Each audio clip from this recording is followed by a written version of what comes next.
Hello दोस्तों, एक बार फिर से स्वागत है आपका हमारे यूट्यूब चैनल शिखर स्टडी पॉइंट पर। आज के इस वीडियो में बात करने वाले हैं 30 महत्वपूर्ण प्रश्नों की। इसमें से जो सबसे ज़्यादा आपको प्रश्न देखने को मिलेंगे वो रहेंगे उत्तराखंड के, लगभग 16 से 17 प्रश्न। 6 से 7 प्रश्न रहेंगे हिंदी के, बाकी जो बचे प्रश्न वो रहेंगे जीके के। तो आप वीडियो को अंत तक जरूर देखिएगा और 30 में से आपका स्कोर कितना रहा ये भी आप जरूर बताइएगा।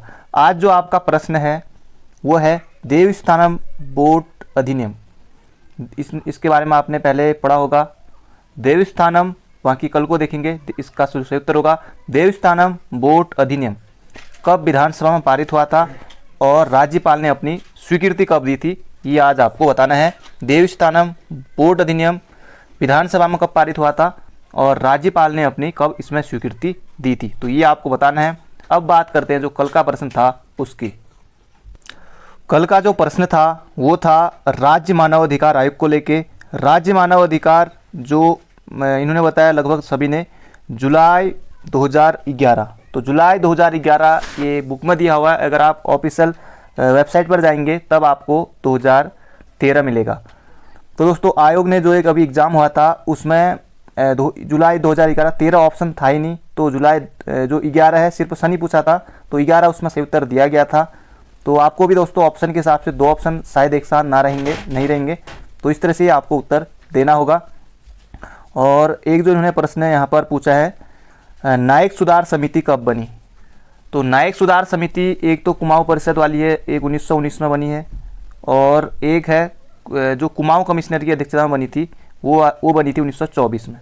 तो ये भी 2 अलग अलग है। और इसके अलावा जो न्यायिक सुधार अधिनियम इन्होंने पूछा है वो 1929 का है, वो 1929 का है। तो ये सब है, तो इसका सही उत्तर हो जाएगा। बाकी जो कल का प्रश्न था जुलाई 2011, बाकी ऑप्शन के हिसाब से वैसे भी एक ही रहेगा, तो आप ऑप्शन के हिसाब से एग्जाम में आपको ये करना होगा। तो अब बढ़ते हैं आज के इंपोर्टेंट क्वेश्चनों की तरफ। पहला प्रश्न है कबीर ने समाज सुधार के अंतर्गत किसका उपदेश नहीं दिया, तो ये यहाँ पर पूछा गया है और बहुत ज़्यादा महत्वपूर्ण प्रश्न है। कबीर ने समाज सुधार के अंतर्गत किसका उपदेश नहीं दिया। मूर्ति पूजा का विरोध का ये तो दिया था, जाति प्रथा का खंडन ये भी दिया था, हिंदू मुस्लिम पाखंड खंडन ये भी दिया था। तो इसका क्षेत्र हो जाएगा स्त्री पुरुष की समानता का कबीर ने ये उपदेश नहीं दिया था, तो ऑप्शन नंबर सी हो जाएगा इसका बिल्कुल सही उत्तर। अगला प्रश्न है गलत युग में चयन करें। साकेत मैथिली शरण गुप्त बिल्कुल सही है, कामायनी जय शंकर प्रसाद बिल्कुल सही है, गोदान प्रेमचंद्र है, रंगभूमि महादेवी वर्मा ना हो करके तो ये भी प्रेमचंद। तो इसका क्षेत्र हो जाएगा हमारा ऑप्शन नंबर सी। तो बढ़ते हैं अगले क्वेश्चन की तरफ। अगला क्वेश्चन है किस शब्द में उपसर्ग का प्रयोग हुआ है। अब उपसर्ग दोस्तों ये पहले लगते हैं शब्द के प्रारंभ में, और उपसर्ग का किस में प्रयोग हुआ है दोस्तों। उपसर्ग किस में हुआ है, तो उपकार में जो है उपसर्ग लगा हुआ, तो उप लगा हुआ है, उप धनकार, तो उपसर्ग इसमें लगा हुआ है। तो इसका सही उत्तर हो जाएगा ऑप्शन नंबर ए उपकार। तो उपकार में कौन सा उपसर्ग है, उप है, बाकी में उपसर्ग नहीं है। अगला क्वेश्चन है निम्नांकित वाक्यों में मिश्र वाक्य कौन सा है, तो इनमें से आपको बताना है कौन सा मिश्र वाक्य है। तो जो मिश्र वाक्य होता है दोस्तों, जो साधारण वाक्यों के जैसे एक या अधिक उपवाक्य इसमें होते हैं, तो इसमें आपको बताना मिश्र वाक्य कौन सा है। परिश्रमी छात्र परीक्षा में सफल होता है, ये तो साधारण सा वाक्य है। बच्चे दौड़ रहे थे और, तो ये वाला हो गया संयुक्त वाक्य, तो ये भी नहीं होगा। स्कूल खुल गया और पढ़ाई भी शुरू होगी, तो और वाला, ये वाला भी, अभी तो स्कूल नहीं खुला है लेकिन अभी कोचिंग ज़रूर खुल गई है और पढ़ाई भी शुरू हो गई है, तो ये और ये भी हो जाएगा संयुक्त वाक्य, तो स्कूल अभी कुछ दिन बाद ही खुलेंगे। और यहाँ पर हो जाएगा की, तो ये हो जाएगा हमारा जो मिश्र वाक्य है। प्रधानाचार्य का कहना है कि परिश्रमी सदैव सफल रहते हैं, तो ये इसका उत्तर हो जाएगा ऑप्शन नंबर सी। प्रधानाचार्य का कहना है कि है जो की है यहाँ पर, तो परिश्रमी सदैव सफल रहते हैं। तो बढ़ते हैं अगले क्वेश्चन की तरफ। अगला क्वेश्चन है निम्न में से हस्ती का अनेकार्थी नहीं है, तो हस्ती का नहीं है ये आपको बताना है। हस्ती का हंस होता है, हाथी भी होता है और अस्तित्व भी होता है। जो हस्ती का नहीं होगा वो कर होगा, कर हाथ पानी ये सब अलग है, तो इसका उत्तर हो जाएगा ऑप्शन नंबर बी। अगला प्रश्न है खेचर का पर्याय होगा, तो इनमें से आपको बताना है खेचर का पर्याय होगा आकाश में चलने वाला, पक्षी, ग्रह या फिर उपयुक्त सभी। तो खेचर का पर्याय होगा आकाश में चलने वाला, ये भी सही है, पक्षी भी है, और पक्षी तो खैर है ही है, तो ग्रह भी है, तो सभी हो जाएंगे इसके सही उत्तर। तो ऑप्शन नंबर डी। अगला क्वेश्चन है, निम्नलिखित वाक्यों में रेखांकित पद विशेषण है, कौन सा रेखांकित पद सार्वनामिक विशेषण है? तो ये यहाँ पर पूछा है। अब जो सार्वनामिक विशेषण, अब जो दोस्तों जो सार्वनामिक विशेषण वो होते हैं जो सर्वनाम मतलब कि जो सर्वनाम विशेषण के रूप में प्रयुक्त होते हैं उन्हें कहते हैं सार्वनामिक विशेषण। तो इनमें से आपको बताना है कौन सा होगा सार्वनामिक विशेषण। तो सार्वनामिक विशेषण दोस्तों ये संज्ञा से पहले आते हैं। तो मुझे 50 रुपये दीजिए, वह भला आदमी है, ये लोग कहाँ से आए हैं, और 1 लीटर दूध कितने का है? तो इसमें जो हो जाएगा ये लोग कहाँ से आए हैं, ऑप्शन नंबर सी हो जाएगा हमारा बिल्कुल सही उत्तर। तो ये आपको बिल्कुल याद रखना है। सार्वनामिक विशेषण दोस्तों संज्ञा शब्दों के पहले लगते हैं और विशेषण का कार्य ये लोग ये करते हैं। तो इसका सही उत्तर ऑप्शन नंबर सी।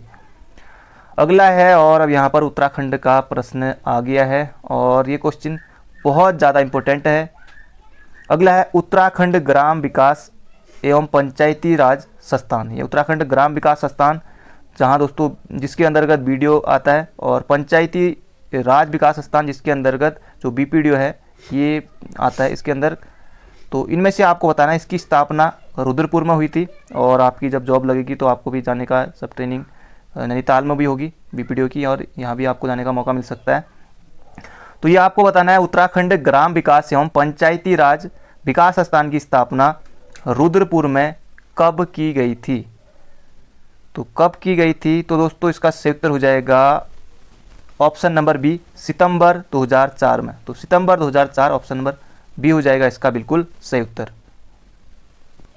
दोस्तों इसका सही उत्तर हो जाएगा, फिर मुझे वीडियो रोकनी पड़ी, मुझे लगा कि कुछ तो गलत बोल रहा हूँ मैं। तो इसका सही उत्तर हो जाएगा ऑप्शन नंबर सी, सितंबर 2002 में। तो सभी में सितंबर है, तो सितंबर 2002 हो जाएगा इसका सही उत्तर। तो बढ़ते हैं अगले क्वेश्चन की तरफ। अगला क्वेश्चन है, काली नदी व कटिपानी गाड़ के संगम पर कौन सा स्थान स्थित है? काली नदी और कौन? कटिपानी गाड़। तो छिपला, केदार, अस्कोट, तालेश्वर। तो ये तालेश्वर हो जाएगा, तालेश्वर। तो काली नदी व कटिपानी गाड़ तालेश्वर के संगम पर स्थित है। ये तालेश्वर, ये जो आपने अल्मोड़ा तो तालेश्वर सुना होगा, वो अभी वर्तमान में जो पिथौरागढ़ में स्थित है। तो इसका उत्तर हो जाएगा तालेश्वर। ये काली नदी व कटिपानी गाड़ के संगम पर स्थित है। अगला प्रश्न है, हरि सिंह थापा जिन्हें बॉक्सिंग का भीष्म पितामह भी कहा जाता है, इनको ये भी आपको याद रखना है, इनका निधन भी हो गया था अभी कुछ टाइम पहले। तो हरि सिंह थापा जिन्हें बॉक्सिंग का भीष्म पितामह भी कहा जाता है को देवभूमि द्रोणाचार्य पुरस्कार कब प्राप्त हुआ? तो इनको दोस्तों उत्तराखंड का जो प्रथम देवभूमि द्रोणाचार्य था वो इनको मिला था। तो ये कब हो जाएगा? 2013 में। तो 2013 में हो जाएगा इसका सही उत्तर। तो ये आपको बिल्कुल याद रखना है। अगला प्रश्न है, अस्कोट में राजशाही के खिलाफ आंदोलन कब शुरू हुआ जिसे अस्कोट आंदोलन कहा जाता है? तो ये भी इंपॉर्टेंट है। अस्कोट में राजशाही के खिलाफ आंदोलन कब शुरू हुआ जिसे अस्कोट आंदोलन भी कहा जाता है? तो ये हुआ था 1924 में। इंपॉर्टेंट प्रश्न है, एग्जाम में क्या पता पूछ लिया जाए। तो ऑप्शन नंबर डी हो जाएगा इसका सही उत्तर। अगला प्रश्न है, कमल पुष्पों की प्रचुरता के कारण किस ताल को कमल ताल भी कहा जाता है? नल दमयंती ताल, मालवा ताल, हरीश ताल, नल ताल। ये सभी वैसे नैनीताल में स्थित हैं और नल ताल को ही कमल ताल भी कहा जाता है। तो ऑप्शन नंबर सी हो जाएगा इसका बिल्कुल सही उत्तर। अगला है, विक्टर मोहन जोशी द्वारा किसे जननायक की उपाधि दी थी? विक्टर मोहन जोशी ने किसे जननायक की उपाधि दी थी? तो इसका सही उत्तर हो जाएगा हरगोविंद पंत। हरगोविंद पंत को सल्ट का गांधी भी कहा जाता है। और हरगोविंद पंत का जन्म हुआ था चितई गांव अल्मोड़ा में, और बागेश्वर में इन्होंने जो ब्राह्मण लोग होते हैं हल नहीं चलाते, वो इस प्रथा को इन्होंने तोड़ा था। तो इसका सही उत्तर हो जाएगा option number D.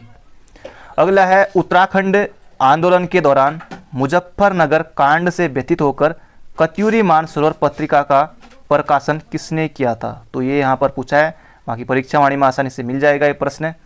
Katyuri Mansarovar पत्रिका, और इनकी जो पहाड़ के आगे भीतर पहाड़, वो भी इन्होंने कविता लिखी थी। तो इसका सही उत्तर हो जाएगा बलवंत मनराल। तो बलवंत मनराल मुजफ्फरनगर कांड से व्यतीत होकर कत्यूरी मानसरोवर पत्रिका का इन्होंने प्रकाशन किया था? तो ऑप्शन नंबर ए हो जाएगा इसका सही उत्तर। अगला क्वेश्चन है, किस गीत को दूड़ा नृत्य भी कहा जाता है? तो किस गीत को दूड़ा नृत्य भी कहा जाता है, इनमें से आपको बताना है। झूमेलो गीत, बाजूबंद गीत, होरी गीत या फिर खुदेड़ गीत? तो इसका सही उत्तर हो जाएगा ऑप्शन नंबर डी, बाजूबंद गीत को दूड़ा नृत्य भी कहा जाता है। और ये जैसे जो रवाई क्षेत्र है वहाँ ये होता है, तो ये आपको बिल्कुल याद रखना है, बाजूबंद को दूड़ा नृत्य भी कहा जाता है। अगला प्रश्न है, स्कंद पुराण के केदार खंड में किस जनजाति को भिल्ल कहा गया है? तो भिल्ल कहा गया है खस, किरात, कोल। तो किरातों को भिल्ल कहा गया है, तो ऑप्शन नंबर सी हो जाएगा इसका बिल्कुल सही उत्तर। अगला प्रश्न है, कुमाऊं रेजिमेंट वह प्रथम रेजिमेंट है जिसे राष्ट्रपति डॉक्टर राजेंद्र प्रसाद द्वारा कलर प्रदान किया गया था, और इसे यह सम्मान कब प्राप्त हुआ? बस बाकी तो सब कुछ प्रश्न में अच्छे से बताया हुआ है, सिर्फ आपको इतना बताना है कि ये राष्ट्रपति राजेंद्र प्रसाद ने कुमाऊं रेजिमेंट को कलर कब दिया था। तो बाकी सभी में 1961 है, और अगस्त, दिसंबर, नवंबर, अप्रैल। तो इसका सही उत्तर हो जाएगा ऑप्शन नंबर डी, 8 अप्रैल 1961 को। परीक्षावाणी में मिल जाएगा आसानी से, कोई इधर उधर का प्रश्न नहीं है। तो इसका सही उत्तर हो जाएगा ऑप्शन नंबर डी, 8 अप्रैल 1961 को। तो अभी दोस्तों 5 से कोई प्रश्न और आएंगे उत्तराखंड के, तो आप अभी तक बने रहिएगा। अभी तक आपने वीडियो को लाइक नहीं किया हो तो लाइक ज़रूर से कर दीजिए, और जाते जाते एक शेयर भी जरूर करेगा। अगला प्रश्न है, संविधान को एक पवित्र दस्तावेज किसने कहा है? तो इनमें से आपको बताना है, संविधान को एक पवित्र दस्तावेज किसने कहा है? तो ये कहा है दोस्तों पी.आर. अम्बेडकर। भीमराव रामजी अम्बेडकर ने संविधान को एक पवित्र दस्तावेज कहा है। और भीमराव अम्बेडकर आप सभी को पता होगा, जो प्रारूप समिति उसमें जिसमें 7 सदस्य थे, उसके ये उसमें अध्यक्ष भी थे। तो बढ़ते हैं अगले क्वेश्चन की तरफ। अगला क्वेश्चन है, भारत सरकार ने वन संरक्षण अधिनियम किस वर्ष में अधिनियमित किया? तो वन संरक्षण अधिनियम इतना याद रखिए, वन संरक्षण अधिनियम, तो इसका क्षेत्र हो जाएगा 1980 में। 1980 में, और अगर डेट आएगी तो ये 25 अक्टूबर 1980 से वन संरक्षण अधिनियम प्रभावी हुआ था। तो ऑप्शन नंबर बी हो जाएगा इसका बिल्कुल सही उत्तर। बढ़ते हैं अगले क्वेश्चन की तरफ। अगला क्वेश्चन है, अकबर काल में भू राजस्व व्यवस्था की एक प्रसिद्ध नीति आईने दहसाला पद्धति किसके द्वारा निर्मित की गई थी?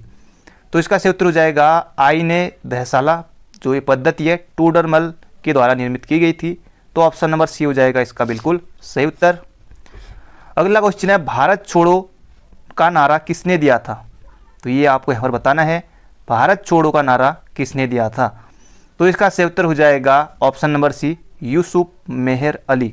तो भारत छोड़ो का नारा दिया था यूसुफ मेहर अली ने। तो ऑप्शन नंबर सी हो जाएगा इसका बिल्कुल ही सही उत्तर। और भारत छोड़ो जो प्रस्ताव था वो बनाया था महात्मा गांधी ने, महात्मा गांधी और नेहरू भी थे उसमें। तो इसका सही उत्तर ऑप्शन नंबर सी, भारत छोड़ो का नारा यूसुफ मेहर अली। अगला क्वेश्चन है, अफ्रीका का सर्वोच्च पर्वत शिखर माउंट किलिमंजारो अवस्थित है। तो इस तरह के क्वेश्चन जो विश्व भूगोल में से इस तरह से क्वेश्चन बनते हैं। तो अफ्रीका का सर्वोच्च पर्वत शिखर माउंट किलिमंजारो कहाँ स्थित है, ये यहाँ पर पूछा गया है। तो ये है दोस्तों ऑप्शन नंबर सी, तंजानिया में स्थित है। तो ये भी आपको बिल्कुल याद रखना है। अगला प्रश्न है, वित्त आयोग का गठन कितने वर्ष की अवधि के लिए किया जाता है? 4 वर्ष, 5 वर्ष, 7 वर्ष या फिर 10 वर्ष? तो वित्त आयोग का जो गठन किया जाता है 5 वर्ष के लिए किया जाता है। पहले वित्त आयोग के अध्यक्ष कौन थे? तो वो थे के.सी. नियोगी थे, के.सी. नियोगी। वर्तमान में कौन है? तो एन.के. सिंह है। तो ये भी बन सकता है, इंपॉर्टेंट प्रश्न है। वर्तमान में वित्त आयोग के अध्यक्ष कौन है? तो एन.के. सिंह है। और वित्त आयोग जो अनुच्छेद 280 में है। तो इसका सही उत्तर हो जाएगा 5 वर्ष के लिए ये होता है। अगला प्रश्न है, OCR का पूर्ण रूप है। तो इंपॉर्टेंट प्रश्न है दोस्तों, इस तरह के क्वेश्चन निश्चित रूप से आपको एग्जाम में देखने को मिल जाएंगे। तो OCR का पूर्ण रूप हो जाएगा option number C, optical character recognition. Option number C आपको बिल्कुल याद रखना है, इसको आप लिख लीजिए, याद नहीं है तो optical character recognition, option number C OCR। तो कंप्यूटर से भी प्रश्न आता है।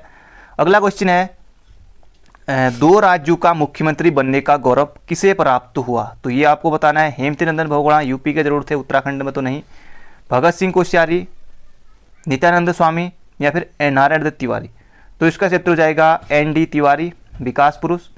3 बार यूपी के, 1 बार उत्तराखंड के, और 2002 से लेके 2 मार्च 2002 से लेके 2007 तक अभी तक के इतिहास में बात करें जो कि इन्होंने ही अपना एकमात्र अभी तक इन्होंने अपना कार्यकाल पूरा किया था। तो इसका क्षेत्र हो जाएगा option number C, ND Tiwari. ये 2 राज्यों का मुख्यमंत्री यानी कि उत्तर प्रदेश और अपना प्यारा उत्तराखंड। अगला प्रश्न है, माइक्रोसॉफ्ट कारपोरेशन लिमिटेड के सहयोग से देश में पहली IT हिंदी प्रयोगशाला कहाँ स्थापित की गई है? तो यहाँ से याद रखिए, जो माइक्रोसॉफ्ट कंपनी, ठीक है, पहली IT हिंदी प्रयोगशाला कहाँ स्थापित है? तो ये है दोस्तों देहरादून, जिन्होंने किया बिल्कुल गलत है। तो ये कहाँ है? नैनीताल में। तो ऑप्शन नंबर ए हो जाएगा इसका बिल्कुल सही उत्तर। अगला क्वेश्चन है, स्वतंत्रता के बाद राज्य में पहला भूमि बंदोबस्त हुआ।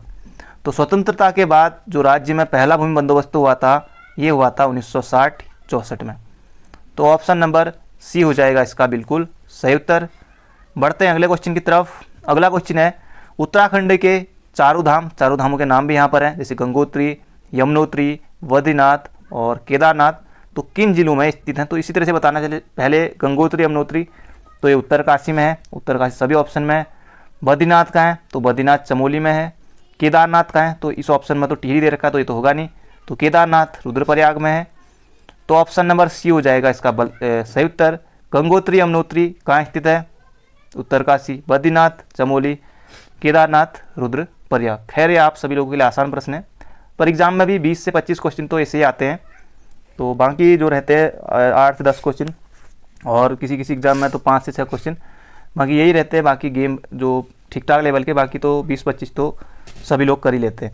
अगला है, बिनसर महादेव मंदिर का निर्माण किस चंद शासक ने कराया था?